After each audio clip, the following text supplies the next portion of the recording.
Welcome to Quatox Darasan Tanawan.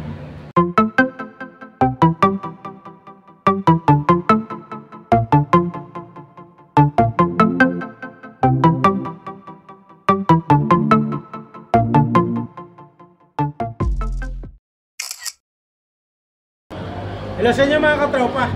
Isa sa mga pinagmamalaking pagkain ng mga Batanggenyo ay ang lomi. At yan ang cravings ko para sa araw na ito. Kaya dumayo pa ako dito sa Quatox Darasan Tanawan upang matikman ang pinagmamalaki nilang lomi. At meron din silang iba't ibang mga pagkain. Susubukan natin ito ngayon. Magandang umaga po. Andito po ako ngayon sa Quatox Darasan Tanawan branch. So guys, ito na. Excited na akong matikman yung mga pagkain nila dito. First off, ito nga pala yung mga in-order ko. Chami na tamis anghang. At saka, tingnan nyo naman guys yung lomi nila oh. Grabe, malaki pa sa mukha ko oh. Pang ilang tao kaya to? Sir, pang ilang tao kaya to? 6 to 8 persons. So, guys, tingnan nyo naman oh. May isang dangkal siya. Tsaka, ito yung fourth silog nila. So, yung fourth silog nila, mayroong Shanghai, may itlog, may chicken, may sisig, at saka may tapa. Tapos meron tong tatlong java rice. Tingnan nyo guys oh. Presentation pa lang magandang maganda na. Parang lalo kang matatakam pag tinignan mo. So ito muna yung una natin titikman. Kakain na. So guys, trivia nga pala. Yung name na Quatox ay nickname ng original na owner from Lipa City. So yun yung tawag sa kanya, yun yung nickname niya. So nung nagtatag siya ng Lumian, Quatox yung name, hango sa pangalan niya nung bata siya. So guys, tikman na natin ha. Tikman muna natin tong fourth silog nila. So tapa muna.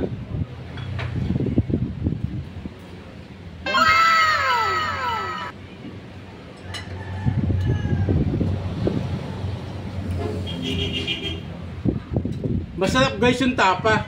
Lasang-lasa mo yung pagkatapa niya. Actually, matagal na kaming kumakain dito eh. Isa sa mga ino-order ko talaga, yung top silog nila. Pero ngayon lang ako nakakain itong fourth silog, yung sama-sama. Ang dami oh. Pang good for 3 persons yata to oh. Pwede pang apatan oh. Masarap yung tapa.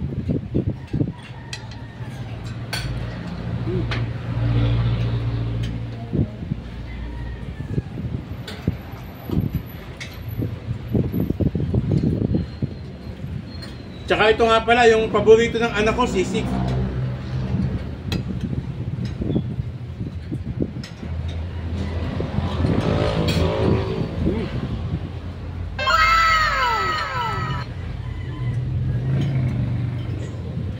Panalo yung sisig guys.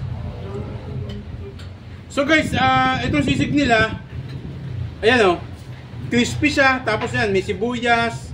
Lasang-lasa mo yung sibuyas. Tapos may konting sili. So kung ayaw mo ng sili, pwede mo namang i-request na tanggalin nila yan. Pero kung akong kakain, gusto ko may konting sili. Ito, siling green. Yan o. Sarap. Tapos check natin tong Shanghai.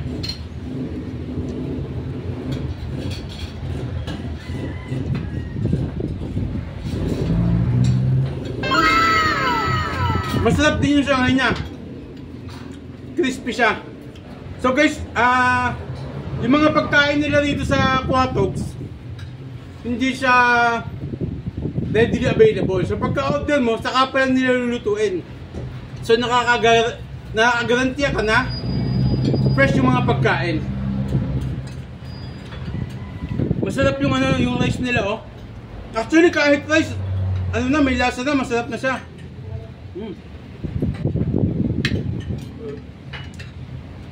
Tayo naman natin itong chicken. Yan. Guys, tignan nyo oh, ang lambot.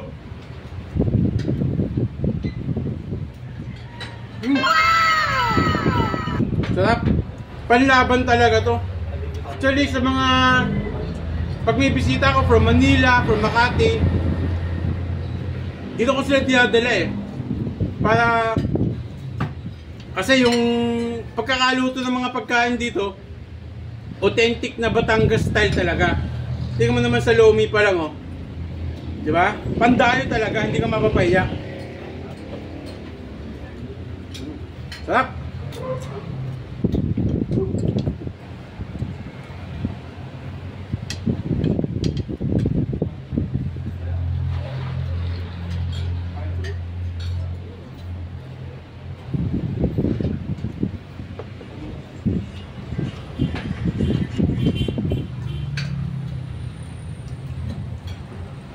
So guys, ito nga pala yung location ng Quatogs Tanawan sa Barangay Darasa to. Kung alam niyo yung simbahan ng Nuestra Señora de la Soledad, kung galing ka ng Santo Tomas o ng Manila, lalampasan mo lang siya ng konti. Konting-konti lang. Actually, pag nasa labas ka ng Quatogs, kita mo na yung simbahan, itanaw mo na eh. Mga ilang minutes lang, walking distance. Lalampasan mo siya, tapos sa kabilang side siya. So, andun yung simbahan, sa kabilang side, yung Quatogs, konting ano lang, forward lang. Kung from Manila ka or Santo Tomas. Yan. Guys, tignan nyo naman pati yung egg nila, oh. Pagkakaluto ng egg, oh, perfect na perfect. Bilog na bilog. Talagang, bukod sa masarap na, maganda pa tingnan. So yung mga mahilig mag-Instagram ng pagkain, mag-post, tamang-tama to sa inyo, yung mga millennials ngayon. Yan, check natin yung eggs nila.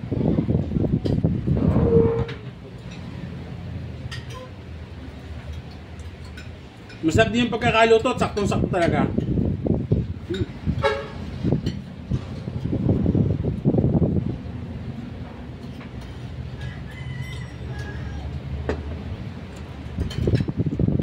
So guys, ang hatol ko dito sa pork silog nila, chicken, tapa, sisig, itlog, at saka Shanghai with tatlong java rice, 10 out of 10.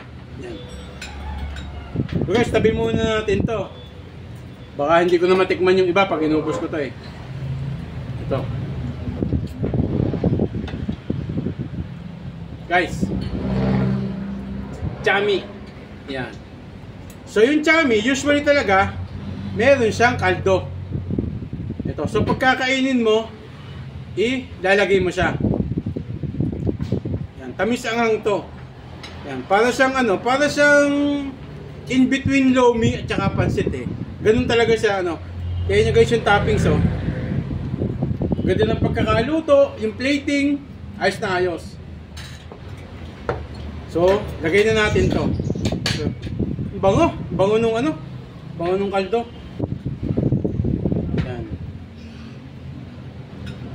Tama na muna. Tikman na natin.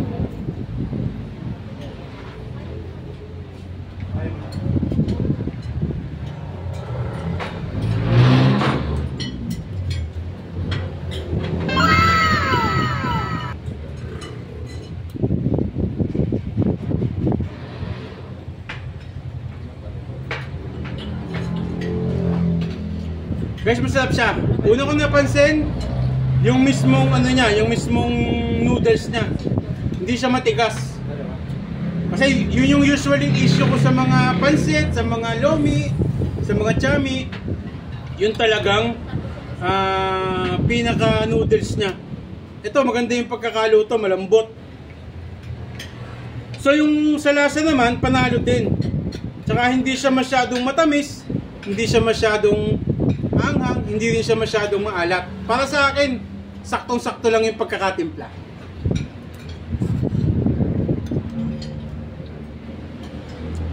So yan, itong toppings yun, may toppings sila yan. May meatballs, may egg uli, may Shanghai, tsaka to, ano ba to? Kikiam ba to? Sir, kikiam ba to? Ito nasa no? Kikiam, ito yung laki oh guys oh. Ayan.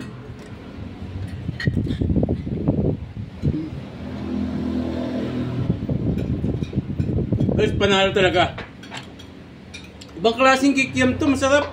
Hindi siya yung usual na kikiam oh, ang laki oh. Malasang malasa siya. Pwedeng isabay sa kanin eh. Pwedeng pang ulam.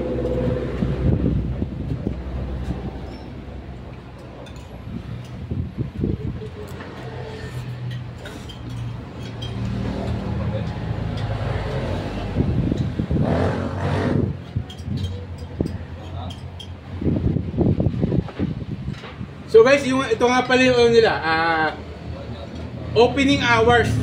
So open sila ng 6:30 AM. Tapos ang closing nila ay 10 o'clock ng gabi. Everyday yan, Monday to Sunday. Ulitin ko ha, 6:30 ng umaga hanggang 10 PM ng gabi, Monday to Sunday. So ayan. So guys, kung iniisip nyo naman na pag brown out, ganyan, sarado to. Kasi usually dito sa Tanawan, madalas ang brownout gawa ng maintenance ng Batilek. So guys, galing ako dito nung last week. Brownout yun, may isang generator. So, may ilaw pa rin, may electric fan pa rin. At saka guys, kahit ngayong summer, itong place nila hindi masyadong mainit. Kasi, ang laki, ang lawak, spacious. Tapos yung mga lamesa, hindi siya dikit-dikit. Yung upuan, malapad. May CR. Bawat lamesa may electric fan. Tapos yung walls nila, aesthetic. Maganda yung pagkakapinta. Tapos meron din nga pala silang coffee line na offer dito. Mamaya papakita ko sa inyo. Ando sa unang site. Tapos kung hindi naman kayo makakalis ng bahay, available sila sa Foodpanda at saka GrabFood. Oo. So usually gawin yung ginagawa namin ni Mrs. Pag hindi kami makalis ng bahay at gusto namin ng lomi at saka yung in-order ni Mrs. Black Gisado. Yan. Ito masarap to. Para siyang meatballs na ano na yan oh. Sarap. Meat na meat talaga yung ano, yung content. Tsaka again, yung lumpia niya masarap yung timpla. Kahit hindi mo sa isaw-saw sana eh. Sa sauce, ketchup at saka sa mayonnaise. Pero masarap talaga. Alam mong bagong luto eh.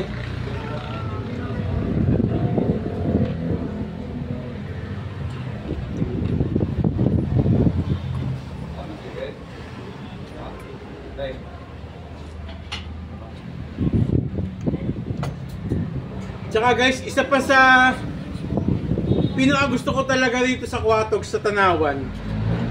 Bukod sa masarap yung pagkain, maganda yung place, malawak siya, spacious. Yung mga crew nila dito, yung mga staff, mababait sila. So, tsaka mabilis kumilos. Ano? At ang lagi ko tinitingnan sa isang kainan, yung kalinisan. So, napansin ko malinis yung lugar. Isa pa yun sa plus points ko dito. So guys, ito na. Itatabi ko muna ito, no? Baka hindi ako makakain ng lomi. Ito talaga yung ipinunta ko talaga rito eh. Crave na crave ako sa lomi kahit mainit yung panahon. Guys, tingnan nyo yung laki oh. Malaki pa sa, parang sila laki ng bola ng basketball oh. Tingnan yung laki. So yan, titikman na natin. Huhusgahan na natin. Actually, natikman ko naman na to eh, yung lomi nila. Pero, ngayon lang ako makakakain ng ganito. Ganitong kalaki, ang laki. Tingnan nyo guys yung content oh. Oh. Madami siyang itlog. May meatballs, chicharon, chicken, kikiam, Shanghai. Tsaka, grabe. Ang laki talaga. Kitang-kita nyo naman guys. Bukan na natin. Bango. Ito talaga yung ano. Tiyan nyo yung thickness niya oh. Authentic talaga ang Batangas style. Siyempre, nag-originate to sa Lipa. Quatogs, Inusluban, Lipa. Grabe. Tama-tama talaga to sa mga first time sa Batangas. Okay, mga dadayo dito sa Batangas. ito talaga yung ano, yung authentic na Batangas style na ano, na lomi.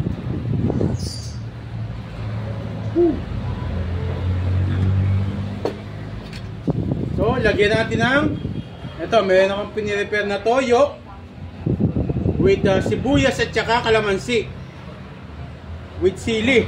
Yan, para medyo maanghang-anghang. Yan guys, kung narinig nyo, ang daming jeep na dumadaan, medyo maingay kasi nga, madali lang ito makita. Highway lang to, hindi ka napapasok, hindi mo na siya hanapin. Mabilis na mabilis lang, kitang-kita mo sa labas. Papakita ko sa inyo mamaya, merong sign na Kuwatogs. Malapit lang dito sa yung tinatawag nilang 216 sa Darasa, yung kanto ng 216. Ito na.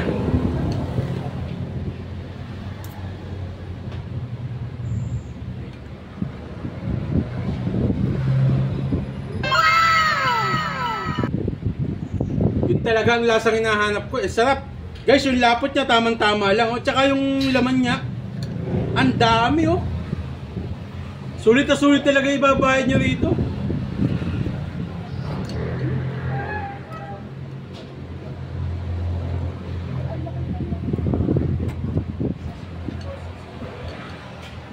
So guys, comment nga pala kayo kung nakakain na kayo sa Kuwatogs.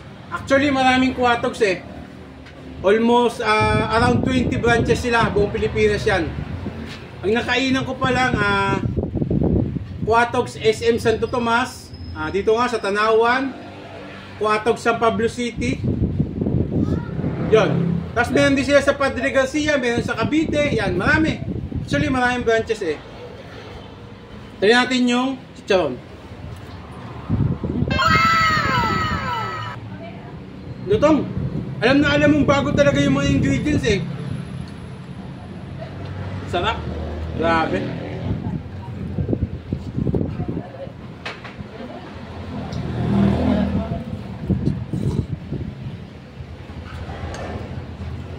So yan, ito yung gustong gusto ko talaga, itong kikiam na to. Sarap.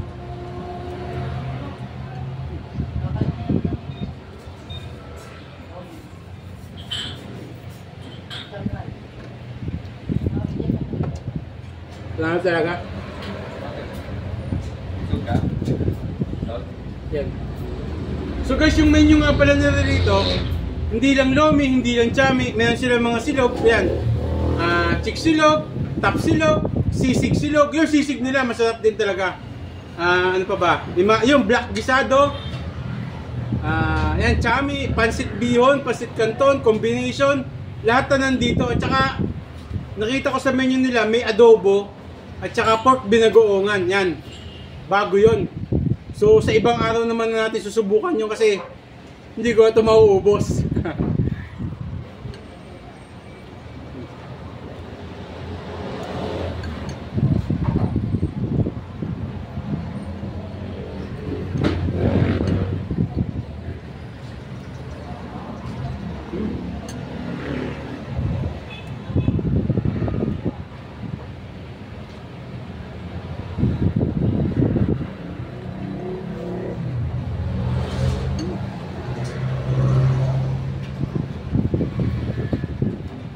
So guys, dyan na muna kayo at uubusin ko pa to.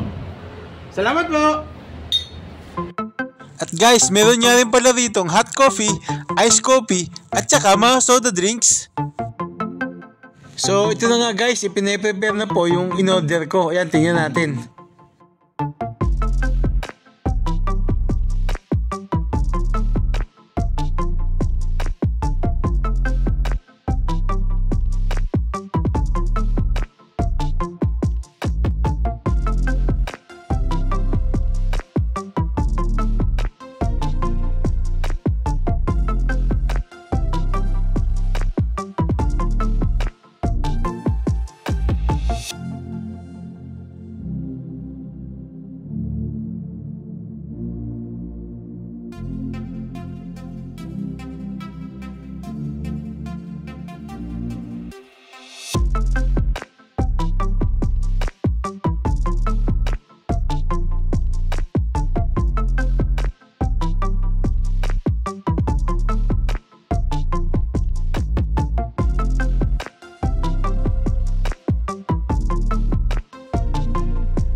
So ayun na nga guys, matitikman na natin ang kanilang iced coffee.